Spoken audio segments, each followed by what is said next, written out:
Hi and welcome to a new video. AirDrop is Apple's own ecosystem that allows users to easily transfer files from one iOS device to another. But what if AirDrop is not working properly or you can't locate the other person on your iPhone?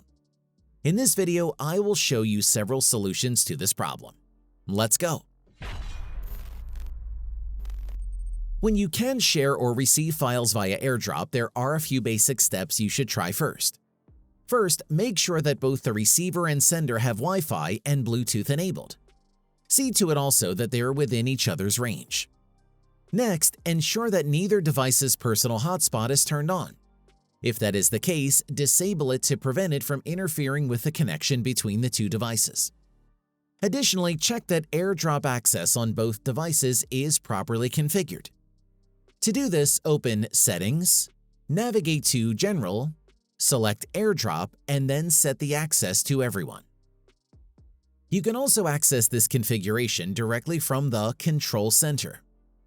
After that, both devices should be able to connect even if they are not mutually in their contact list.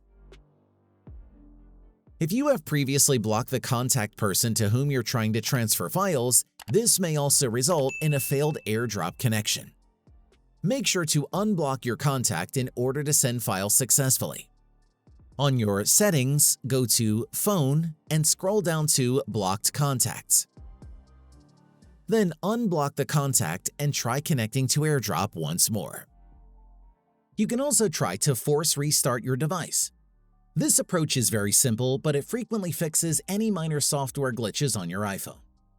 For iPhone 8 or newer models, quickly press and release the volume up and volume down buttons respectively. Then press and hold the side button and release it when the Apple logo appears.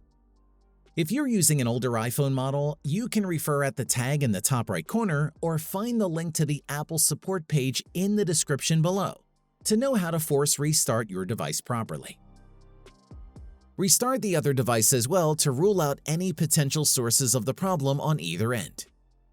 Sometimes problems can also occur if the current iOS version installed on your iPhone is quite outdated. To acquire possible bug fixes, make sure to always keep your iOS updated. To update to the latest iOS version, go to Settings, select General, and tap on Software Update. Download and install the update if it is available. That's it. If I could help you, feel free to give this video a thumbs up and don't forget to subscribe. Leave a comment down below if you have any questions. See you next time. Bye.